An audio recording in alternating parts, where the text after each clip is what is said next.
mga dagkong balita karong adlaw sa One Mindanao. Bagyong Kerubin nga anaa sa hinatuan Surigao del Sur, mamahimo na lang low pressure area. Pipila ka lugar sa Davao Oriental, gibaha kagahapon nga epekto sa Bagyong Kerubin. Usa ka tulay naguba. Tulo ka tawo, samdan human nagsungag ang dump truck ug pick-up truck sa Dato din Sinsuat, Maguindanao del Norte.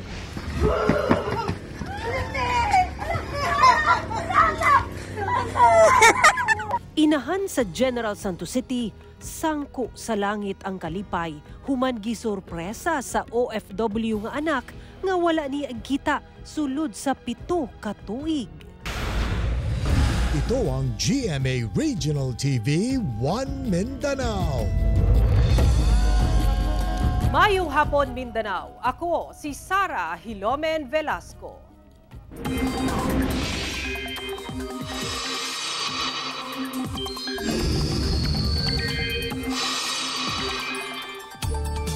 Nahimo na lang usa ka low pressure area ang Bagyong Kerubin nga anaa sa Sidlakan sa Mindanao.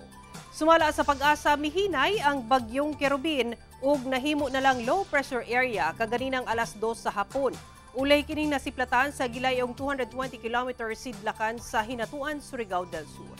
Sumala sa pag-asa bisan LPA na lang posibleng tabukon gihapon niini ang Mindanao, Sulusi ug Palawan. Pagtabok sa kayutaan, posibleng mokusog kini balik ug mahimong bagyo samtang anaa sa West Philippine Sea. Apan posible sab nga mausab ang lihok ug gikusgon sa mong LPA sa mga mosunod nga adlaw.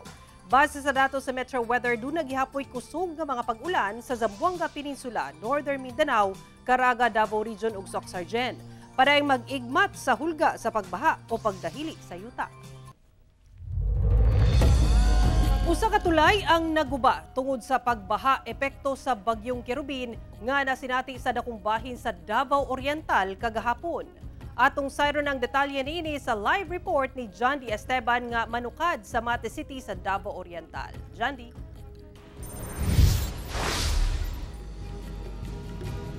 Sara, tulo ka tawo ang hapit maanod, duha niini mga estudyante dihang naguba ang maong tulay.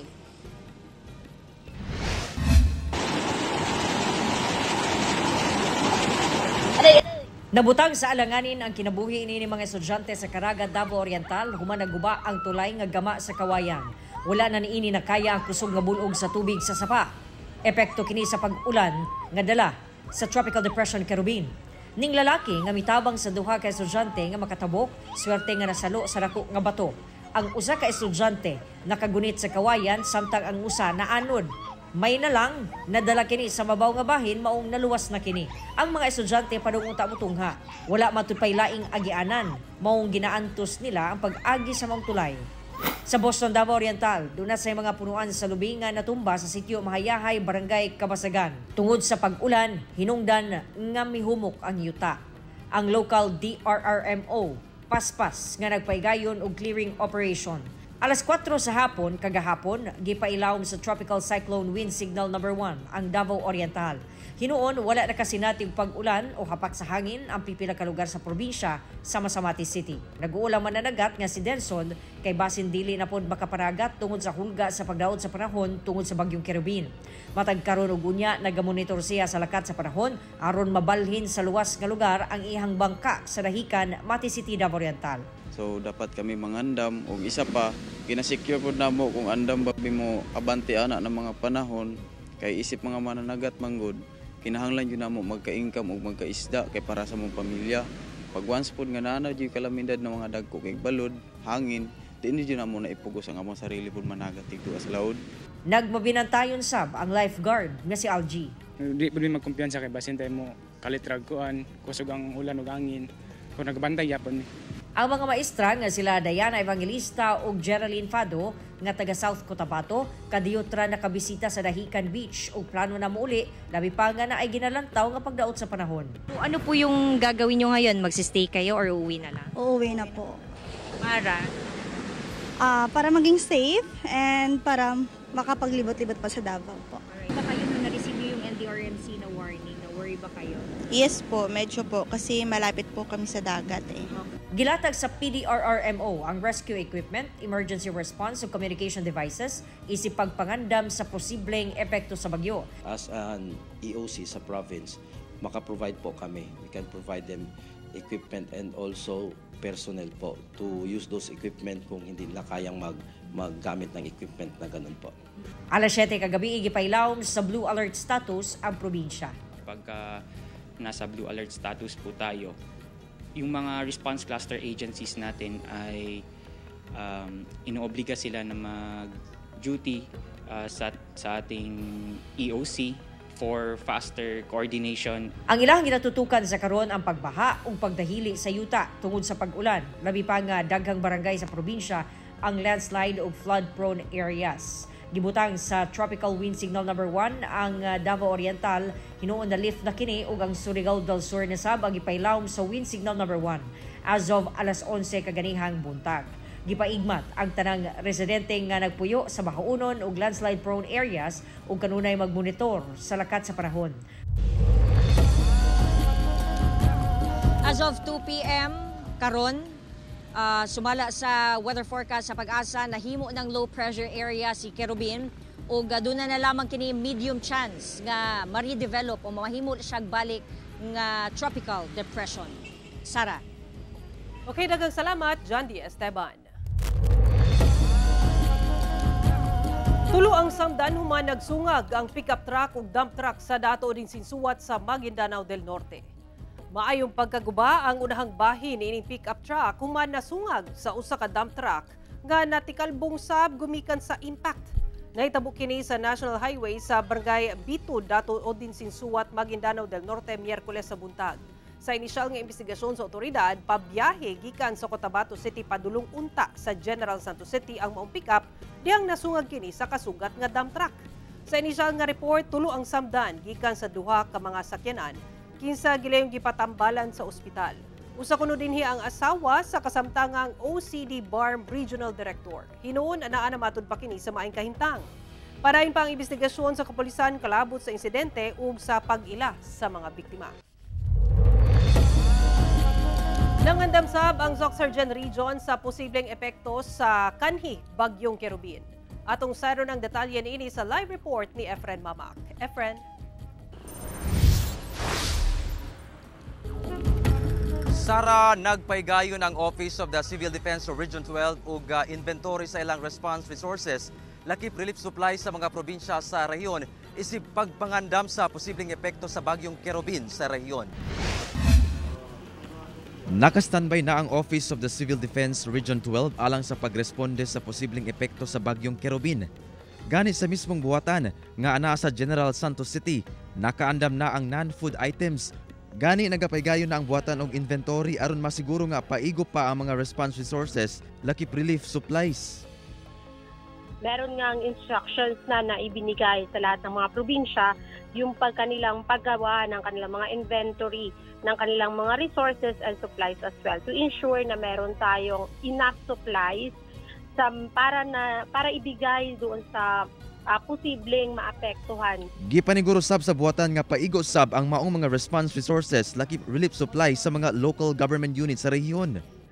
Yung mga response agencies natin ay nagkaroon na rin ng inventaryo ng kanilang mga supplies na handa na maging handa tayo para magbigay ng tulong or assistance dun sa mga local government units kung sakasakali mang magkaroon tayo ng any types of disaster. Sa tala sa DENR Mines and Geosciences Bureau, dunay 62 ka mga barangay gikan sa 12 municipalities sa 4 ka mga probinsya sa rehiyon ang prone sa flooding o landslide. Busa panawagan sa OCD-12 ngadto sa mga posibleng maapektuhang residente nga mag-igmat og sundon ang abiso sa LGU. Sa palagi tayong mag-ingat, maging alerto tayo na kung kinakailangan lumikas ay lumikas agad tayo at pumunta sa pinakamalapit na mga evacuation sites. Sa karon wala pa'y natala mga pag-ulan, pagbaha o landslide ang OCD sa rehiyon. Sara, sa karon naka-blue alert status ang OCD. But pasabot heightened alert yun ang ilang disaster preparedness, lakip response coordination alang sa ing-aning kalamidad. Sara. Okay, daghang salamat, Efren Mamak. Atong sayron ang dugang pang mga balita sa Mindanao. Makabanato si James Paulo Yap live sa Cagayan de Oro City. James? Salamat, Sarah. Firecracker vendors sa Cagayan de Oro City nagsugod na pagbuhat sa ilang mga stalls. Pagpangandam kini alang sa pagsugod og pamaligya karong adlang Biyernes. Ani ang report. Hinay-hinay na nga gitukod sa mga firecracker vendor ang ilang mga stall sa firecracker designated area sa rotonda sa Barangay Nazaret sa Cagayan de Oro City. 15 ka mga stall ang gitugutan karon sa Cagayan de Oro City LGU nga magtukod na sa ilang tindahan. Samtang nagproseso na sab sila sa ilang mga dokumento sama sa special permit to sell. Sumala ni Regulatory and Compliance Board Co-Chair Attorney Jose Edgardo Uy nga susama lang gihapon sa milabay nga tuig ang gabayan sa pagmuntar sa ilang mga tindahan. Kinahanglan nga fireproof ang materyales nga gamiton ug adunay naka-standby nga fire extinguisher nga nakabutang sa matag stall.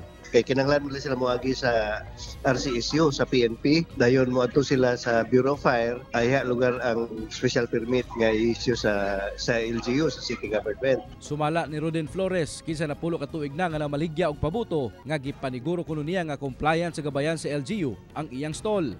Ag okay sa Ubo, diretso mi sa Fire Bureau. Ag okay diretso naman din mi sa Quad City Hall. So special permit. Wala na problema. Pag ma-release ang permit dito, pwede namin baligya sa 20. Pahimangno lang karon sa LGU nga likayan ang pagbaligya og mga dili otorisadong pabuto tungod mamahimo kining tinubdan sa pagkakansela sa ilang special permit ug pagkaban sa mga mosunod nga tuig ug dili na makabaligya pa. Kauban si Makoy Sempron, James Paulo Yap, 1 Mindanao. Ito ang GMA Regional TV 1 Mindanao. Patay ang usa ka senior citizen sa General Santos City. Human na pusilan. Dihang nag-inilugay matud pa sa iyang kainom sa iyang pusil. Suspect may surrender apan ang pusil sa biktima nawala matud pa. Busa kapulisan, adunay panawagan sa kung kinsa ang nakapunit niini. Ang detalye sa report ni Efren Mamak. Nagbuyod na sa kaugalingong dugo kining usa ka lalaki nga senior citizen sa balay sa iyang kainom sa Barangay Lagaw, General Santos City, Domingo sa gabii. Naposilan matud pa kini sa ulo lakip sa tiyan sa iyang kainom nga 40 anyos nga lalaki dihang giilog niini ang iyang pusil. Matud sa kapulisan, saysay sa suspect, duna kuno sila'y panaglali sa biktima hangtod sa gibunlot sa suspect ang pusil sa biktima ug didto na nag-ilugay sa pusil ang suspect ug biktima. Ayang allegation is nagpagawas daw og pusil ang biktima and nagagawanay daw sila, nabuto ang pusil, nagagawanay upat ka buto and na-accurate pod sa giingon sa mga taga didto o ang mga silingan nila, but ang revelation po silang silingan is after sa pag human sa buto is nigawas tong suspect dala tong armas. Dugang sa kapulisan nga misurrendera ang suspect sa kapulisan human ang hitabo. Apan, ang armas nga gigamit niini, dili na kuno niini mahinumduman kung asa nabutang o nalabay, gumikan matud pa sa pagkaratel niini sa hitabo. Busa, dunay panawagan ang kapulisan kalabot sa nawala nga armas. Mupuna siya sa kong panawagan sir nga kung kisa may nakapulot atong armas, katong armas is dili on the first place dili siya lisensyado. Unta ipahatag na lang ninyo diri sa station, isurrender na lang pud ninyo para di na magamit sa uban pang krimen. O if ever na may information na nasa inyo, dilin mo inyo ihatag sa mua, is will conduct operation against you and makulong pa jud mo. Desidido matud pa nga mopile og kasong murder ang kabanay sa biktima. Gisulayan pa sa GMA Regional TV nga makuhaan og pahayag ang pamilya sa biktima.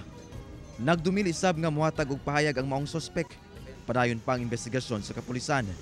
Kauban si Bong Vicencio, Efren Mamak, 1 Mindanao.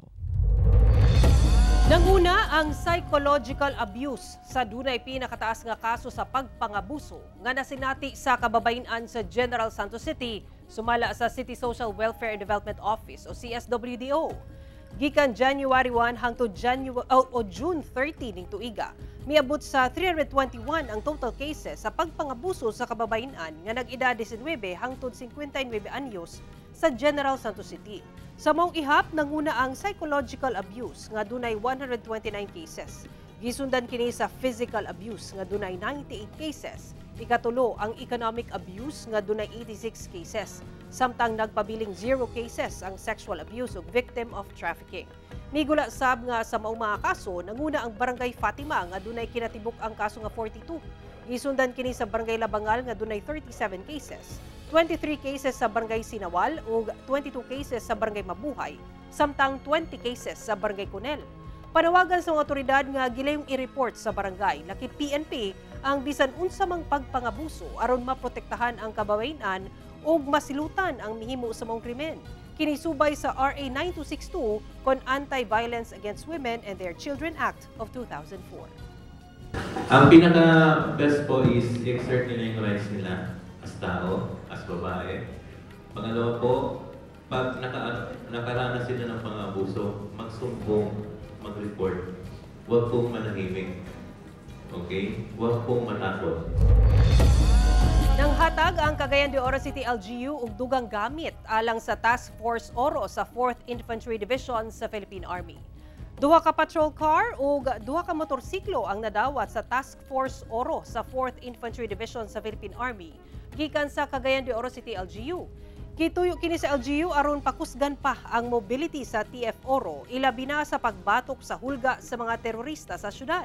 Kini kabahin na sab sa Memorandum of Agreement kon MOA nga gipirmahan tali LGU ug 4th ID ni atong Disyembre 4. Disqualification case nga gipasangat ngadto sa Commission on Election batok kang Kapitan Rainier Joaquin Kikang Uy buot ipa-withdraw sa COMELEC Law Department.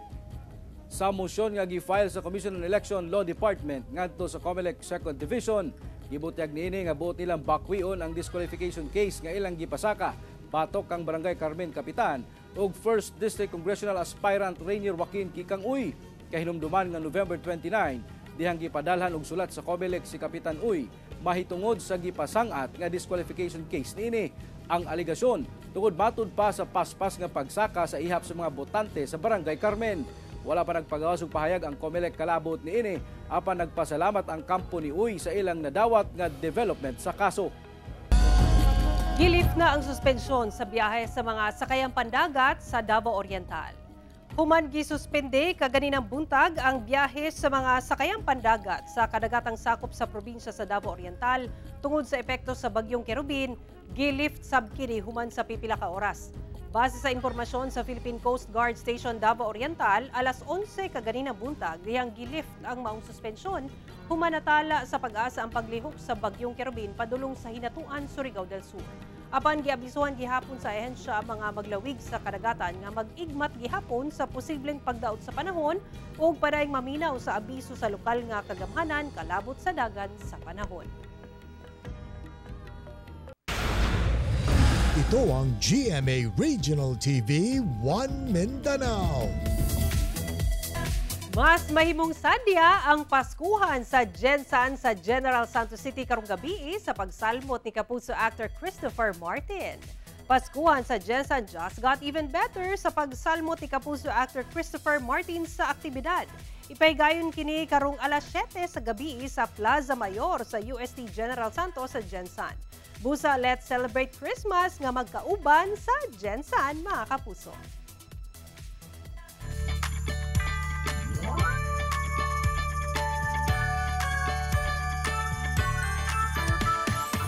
Ang Pasko dili lang panahon sa paghigugmaay ug paghinatagay. Kini usabang panahon nga mag-uban ang tibuok pamilya.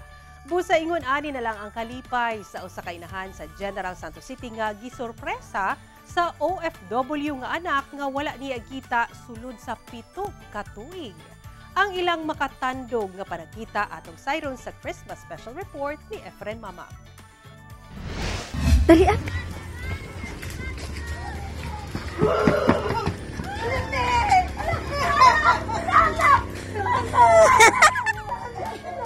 Hugot nga paggakos, paghalok ug pagkumbayot ang nabuhat ni ining 55 anyos nga inahan nga si Dioselin Amoyo. Dihang gisurpresa kini sa iyang 36 anyos nga anak nga usa ka OFW pag-uli sa ilang Pinoy-anan sa Barangay Fatima, General Santos City niadtong December 3. Sobra kuno ang kalipay ni Nanay Jocelyn Sanglit sulod sa 7 ka tuig karong kapaskuhan iyang makauban ang iyang anak. Nalipay kayo ko. Nga, karoon lang din niya pas kami magkita. Kaya sobra kadukay sa panahon niya, sige lang siyang call niyo, sa hindi pa naman siyang tawagan. Sangkot yun sa langit akong kalipay. Nga naabot siya. Matod sa anak nga si Thani Amoyo Gulimlim, dako ang iyang pasalamat sa iyang amo sa Malaysia kung asa siya karon nagatrabaho isip domestic helper. Human giregaluhan kini og libreng ticket pabalik sa Pinas. So, niabot akong birthday nga wala ko nag-expect nga si amo, i-surprise ko nga tagaan ko libre ticket pauli. Wala ko nagsaba kay mama, sa kumangod, sa kung tibok pamilya. Akong auntie lang nakabalo. Na wala gid-surprise kay sila tanan. Saysay ni Tani nga gumikan sa nasinating COVID-19 pandemic kaniadto, wala na siya kauli sa Pilipinas. Butang nga gikabalakan sa iyang kabanay, ilabi na sa iyang mama. Simula tong lockdown, na stay ko dito na lock dito nga wala mi ka kuan ba nga magkontrata kay tungod sa lockdown mo na nag-expect ko na tagaan ko yung ticket para makauli ko para mag-spend ko sila. Si Nanay Jocelyn, sagad nag-inusara na kini sa balay sanglit ang kamanghurang anak ang naglahi na tungod aduna sab kini pamilya. Pagpamaligya og isda og paghatod sa mga apo sa eskwelahan, mao na lang ang iyang gikalingawan. Busa kanunay gyud niyang ginaampo nga unta bisag sa Pasko makauban niya ang iyang anak nga si Tani. Busa karong Kapaskuhan, puno og pagpapasalamat ang mag-inahan tungod buo ang ilang pamilya nga magsaulog sa Pasko. Dili importante ang mga handa, ang importante magbuo ang pamilya malipayon. Sa mga OFW nga nadra, mag-pray ta kanunay, magpasalamat sa Ginoo na tagaan patagbaskog na panglawas para sa pamilya. Nakatakda mo balik sa iyang gitrabahoan si Tani sa sunod tuig. Kauban si Gary Balantay ug Bong Vicencio, Efren Mamak. 1 Mindanao.